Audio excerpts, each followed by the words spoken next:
how Disney was able to turn a film that was loved for generation into a twisted monstrosity that only resembles the original in name and characters, I will never understand. The Force be with you. Always. Never mind. They've had lots of practice. Not wanting to break their current streak of missing the entire point of an old franchise, Disney ensnares Mulan like a boa constrictor and prepares to unhinge its jaws to feast on whatever goodwill remains in the original. Instead of getting the original touching story about a regular young woman going to extreme lengths to protect her injured father, we get to see Crouching Tiger, Hidden Communist. The live-action remake takes that concept, butchers it, then reassembles and reanimates the leftover pieces into a Frankenstein monster jacked up on steroids. Then, out of the ashes of the disembodied corpses, rises the monstrosity known as Mulan. It's alive.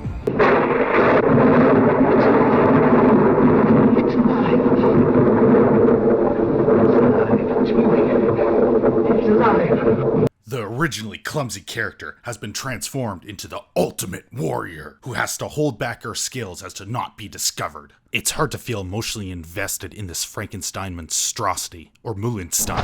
Unlike the original, she no longer has any flaws. Well, except for suppressing her super chi magic powers. Chi powers activate!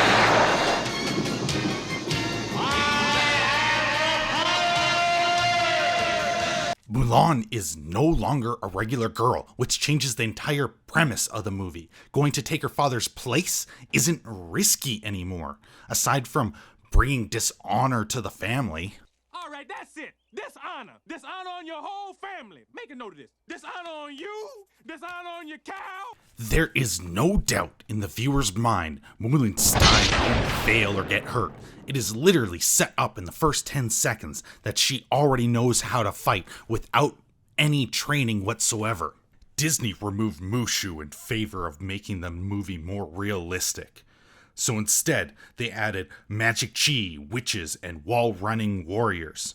With realism like this, it's hard to tell the difference between the movie and real life. One of the biggest failures of this film is the exclusion of Mulan's decision to take her father's place.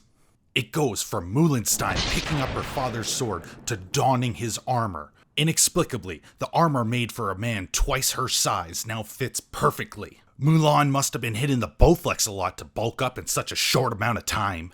Omitting the emotionally charged scene that was in the original removes Mulan's call to action and glazes over the serious implications of her decision.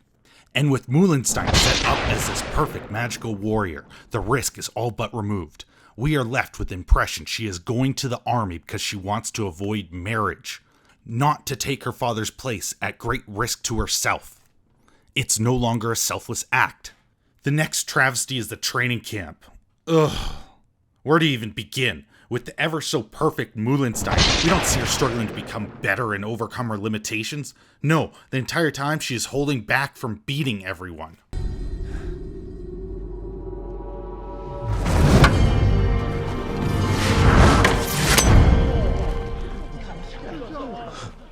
Remember in OG Mulan where she is the absolute worst soldier?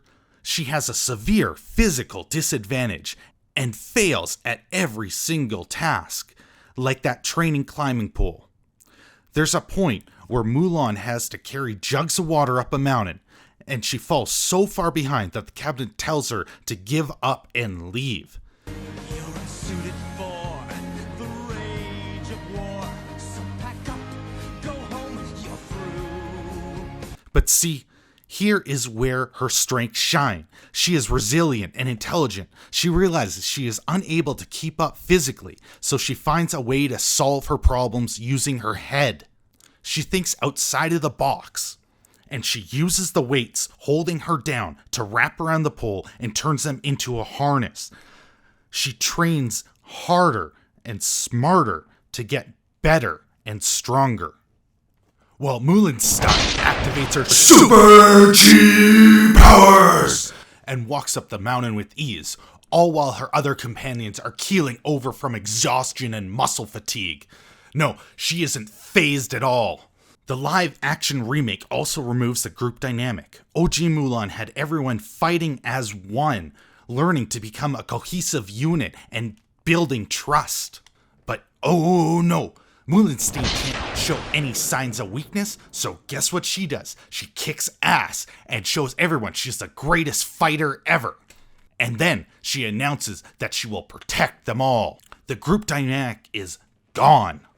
And it's just Mulan's team there to save the day. It's battle time, and Mulan Stein dons her shiniest suit of plot armor.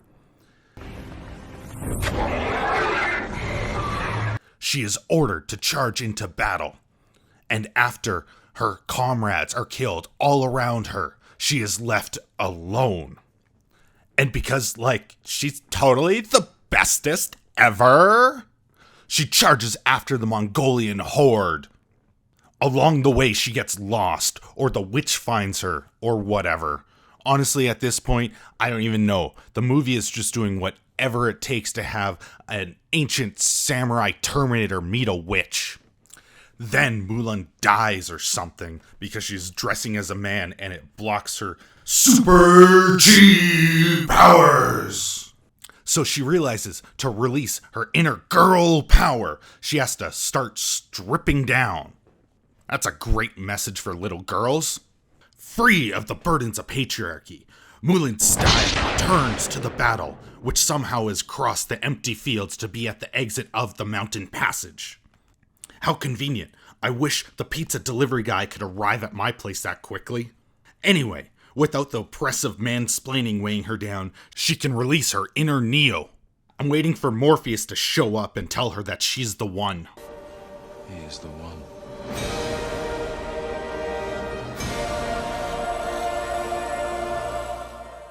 Yeah, remember in OG Mulan when it gave viewers something to aspire to? Work hard. You don't have to be strong to fight. There are other ways to succeed. You can find a way around your problems. You can be smart. You can be creative. Nope, they wanted to go a totally different direction here. Like in most Hollywood movies these days, Mulan Stein screams of shoving a narrative into a movie instead of focusing on the story. Where have I seen something like this?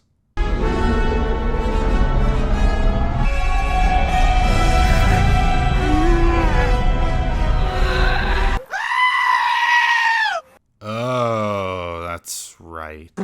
No, don't you start doing that. No, you're gonna make. Sorry, Stop I'm looking it. at you and you're making me. Well, don't look at me. I won't look at it. Anyway, so after a bunch of ridiculous fighting, Mulan Stein is discovered. They dishonorably discharge her, and she goes off into exile, where she ends up running into the witch. The witch that just tried to kill her is now her friend or something, because they start talking and she just tells Mulan Stein the plans of the Mongolian leader. So she rides off to warn her former comrades. Then there's a level 5 cringe moment where everyone announces they are Spartacus and now believe her and support her every decision. I'm Spartacus! I'm Spartacus. I'm Spartacus! Now Mulan Stein leads the army and meets the witch once again, who now can't believe a woman has been accepted. They just hit you over the head with this stuff. But because the narrative is driving the story, it becomes a convoluted mess. We learn the witch purposely led Mulan Stein to the Mongolian leader. What? At what point did this happen? Before or after the attempted murder? If the bad guy has a change of heart, we need to see a trail of breadcrumbs and at the very least, the internal conflict going on. This has none of that. It's just a roller coaster of disappointment. And then for some reason, the witch flies off to tell the Mongolian leader that she double-crossed him. He sees Mulan Stein running at him off in the distance, pulls out a bow and arrow, and fires. The witch sacrifices herself, because that was a great decision. But it all rings hollow because we've seen Mulan Stein dodge arrows and outrun avalanches, so the viewer never really feels like she was in any real trouble. This brings us to the climax. It is so over the top and insane that it reads like a fever dream of a teenage Adderall addict.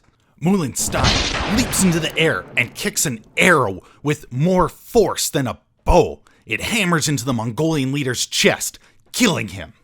Boy, I'm sure glad Disney stuck with realism. I wouldn't want Mushu to warp my suspension of disbelief.